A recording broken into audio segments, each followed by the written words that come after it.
रावण की मृत्यु के बाद मंदोदरी का क्या हुआ? मंदोदरी की काली सच्चाई। रामायण के कई ऐसे पात्र हैं जिनके जीवन से जुड़ी बातें आज भी रहस्य हैं। इनमें से एक चरित्र रावण की पत्नी का है, जिसके बारे में कई रोचक तथ्य मिलते हैं। तो आइए जानते हैं रावण की मृत्यु के बाद उनके जीवन के बारे में। हिंदू महाकाव्य रामायण के अनुसार लंका के राजा रावण की रानी के रूप में मंदोदरी को वर्णित किया जाता है। रामायण में उन्हें सुंदर, पवित्र और पतिव्रता स्त्री के रूप में दिखाया गया है।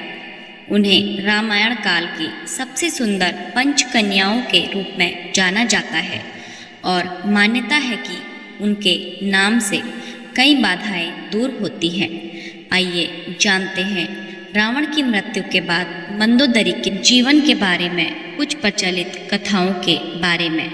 रावण की मृत्यु के बाद पट रानी मंदोदरी ने क्यों किया देवर विभीषण से शादी का फैसला?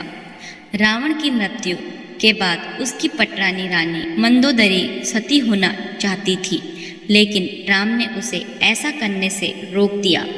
मंदोदरी बहुत धार्मिक थी और ज्योतिष की प्रकांड विद्वान भी। आखिर क्यों इस पतिव्रता स्त्री ने देवर से शादी करने का फैसला किया? दशहरा खत्म हो चुका है। देश में जगह जगह रावण दहन हो गया है। युद्ध में रावण की मृत्यु के साथ ही जब राम की जीत होती है, तो उस दिन ही हिंदू धर्म में जीत की इस खुशी को दशहरा त्योहार के जरिए जाहिर किया जाता है। रावण के परिवार में दो लोग सीता के अपहरण और युद्ध के खिलाफ थे। वो थे भाई विभीषण और पटरानी मंदोदरी। दोनों बिल्कुल युद्ध नहीं चाहते थे और लगातार रावण को सीता को सम्मानपूर्वक राम को लौटा देने के पक्ष में थे, लेकिन ऐसा नहीं हुआ। लड़ाई हुई, उसमें रावण मारा गया। इसके बाद राम ने लंका का राजपाट रावण के छोटे भाई विभीषण को सौंप दिया। लेकिन क्या आपको मालूम है कि रावण की पटरानी मंदोदरी का क्या हुआ? आखिर क्यों उसने विभीषण से शादी का फैसला किया? कौन थी मंदोदरी? पुराणों की एक कथा के मुताबिक मधुरा नाम की एक अप्सरा कैलाश पर्वत पर भगवान शिव की तलाश में पहुंची। तलाशते हुए जब वह भगवान शिव के पास पहुंची, तो उसने वहां पार्वती जी को न देखकर शिव को रिझाने के प्रयास शुरू कर दिए। जब कुछ समय बाद वहां पार्वती जी पहुंची, तो उन्होंने मधुरा के शरीर पर शिव की भस्म देखी और फिर वह क्रोधित हो गई। पार्वती जी ने मधुरा को श्राप दिया कि वह 12 साल तक मेंढक बनी रहेगी और कुएं में उसका वास होगा। मधुरा को अपनी गलती की कीमत चुकानी पड़ी और अप्सरा कष्ट का जीवन, असहाय कष्ट का जीवन शुरू हो गया। राजा मायास ने शापित अप्सरा मधुरा को बेटी के रूप में स्वीकार किया। उसे वो महल ले आए। उसे मंदोदरी नाम दिया गया। मंदोदरी अत्यंत रूपवान और धार्मिक महिला थी। इस तरह मधुरा मंदोदरी बनी। जिस समय यह सारी घटनाएं घट रही थी, उसी समय कैलाश पर असुर राजा मायासुर अपनी पत्नी के साथ तपस्या कर रहे थे। दोनों एक बेटी की कामना के लिए तपस्या कर रहे थे। 12 वर्षों तक दोनों तप करते रहे। इधर मधुरा के श्राप का जब अंत हुआ, तो वह कुएं में ही रोने लगी। सौभाग्य से असुर राज और उनकी पत्नी दोनों कुएं के नजदीक ही तपस में लीन थे। जब उन्होंने रोने की आवाज़ सुनी, तो कुएं के पास गए। वहां उन्हें मधुरा दिखी, जिसने पूरी कहानी सुनाई। असुर ने तपस्या छोड़कर मधुरा को ही अपनी बेटी मान लिया। मधुरा का नाम बदलकर मंदोदरी कर दिया गया। महल का जीवन और रावण से मुलाकात। असुर आज के महल में मंदोदरी को राजकुमारी का जीवन मिला। वह अपनी नई जिंदगी में बेहद खुश थी, लेकिन इसी बीच उसकी जिंदगी में विभीषण की एंट्री हुई। मंदोदरी के पिता मायासुर से मिलने रावण पहुंचा। वही उसने मंदोदरी को देखा और मोहित हो गया। उसने मायासुर से मंदोदरी का हाथ मांगा। मायासुर ने यह प्रस्ताव ठुकरा दिया तो क्रोधित रावण मंदोदरी का अपहरण कर लाया।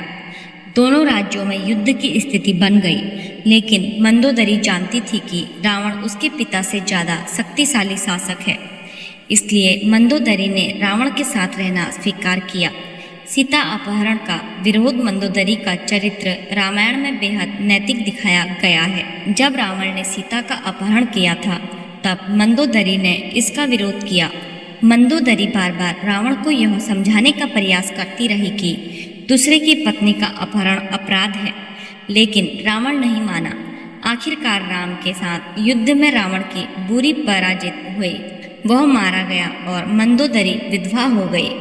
मंदोदरी के साथ भी रावण ने बलपूर्वक अपहरण करके विवाह किया था, लेकिन विवाह के बाद मंदोदरी सच्चे मन से उसके प्रति समर्पित हो गई। हालांकि उसने रावण को बार बार समझाने की कोशिश की कि सीता का अपहरण करके उसने बहुत गलत काम किया है, उसे इस भूल को सुधार लेना चाहिए। विभीषण के साथ विवाह रावण की मौत के बाद भगवान राम ने मंदोदरी को विभीषण से शादी का प्रस्ताव दिया था। उन्होंने या विभीषण के साथ मंदोदरी की जिंदगी बेहतर रहेगी, लेकिन मंदोदरी ने इस प्रस्ताव को अस्वीकार कर दिया। कहा जाता है कि इसके बाद एक बार भगवान राम सीता और हनुमान जी के साथ मंदोदरी समझाने गए, तब ज्योतिष के प्रकांड विद्वान मंदोदरी को महसूस हुआ कि धार्मिक और तार्किक तौर पर सही देवर विभीषण से विवाह करना गलत नहीं होगा। यह महसूस होने पर उसने इस प्रस्ताव को स्वीकार किया। विभीषण से उसकी शादी हुई।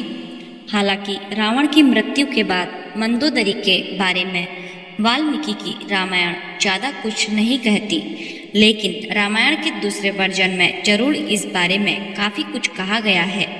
विभीषण भी पहले शादी के लिए तैयार नहीं थे। रावण के मरने के बाद जब मंदोदरी विधवा हो जाती है, तब भगवान राम विभीषण को सलाह देते हैं कि उसे अपनी भाभी से विवाह कर लेना चाहिए। यह परंपरा उन दिनों मान्य थी, लेकिन विभीषण के पहले से कई रानियां थीं और वह इसके लिए तैयार नहीं थे। यह भी कहा जाता है कि अगर विभीषण यह शादी कर लेते तो उन्हें भाई की जगह लंका पर शासन का नैतिक अधिकार भी हासिल हो जाता। विवाह राजनीतिक और राजकाल से ज़्यादा जुड़ा था। हालांकि यह भी कहा जाता है कि यह विवाह शारीरिक तौर पर पति पत्नी के तौर पर एक दूसरे के साथ यौन संबंधों की बजाय विशुद्ध राजकाज से जुड़ा था, क्योंकि मंदोदरी भी चाहती थी कि उसके पति के निधन के बाद लंका में स्थायित्व और समृद्धि रहे। वह श्री राम से शत्रुता की बजाय मित्रता चाहती थी। रावण की मृत्यु के बाद के लिए उसने श्री राम को कभी जिम्मेदार भी नहीं ठहराया। एक वजह यह भी बताई जाती है कि रावण के निधन के बाद मंदोदरी भी उसकी चिता के साथ सती होने जा रही थी, लेकिन श्री राम ने उसे रोक लिया। इसके बाद मंदोदरी के पास देवर से विवाह करने के अलावा कोई विकल्प नहीं बचा था। रावण ने मंदोदरी को वचन दिया था कि हमेशा केवल मंदोदरी ही उसकी पत्नी और लंका की रानी होगी। विवाह के बाद मंदोदरी को उपहार के रूप में मायासुर ने रावण को सोने की लंका दी थी। एक कहानी यह भी है कि रावण की मृत्यु एक विशेष बाण से हुई थी और इस बाण की सूचना मंदोदरी ने ही हनुमान को दी थी। रावण की मृत्यु के बाद वास्तव में मंदोदरी का क्या हुआ, इस बात के लिए कोई प्रमाणित तथ्य नहीं मिलते हैं, लेकिन कुछ कथाओं में उनके आगे के जीवन के बारे में जिक्र मिलता है। ऐसे ही व्रत त्योहार व अन्य धार्मिक जानकारी के लिए जुड़े रहिए डिवाइन लव से। डिवाइन लव चैनल को लाइक शेयर सब्सक्राइब करना ना भूलें। धन्यवाद। जय श्री राम।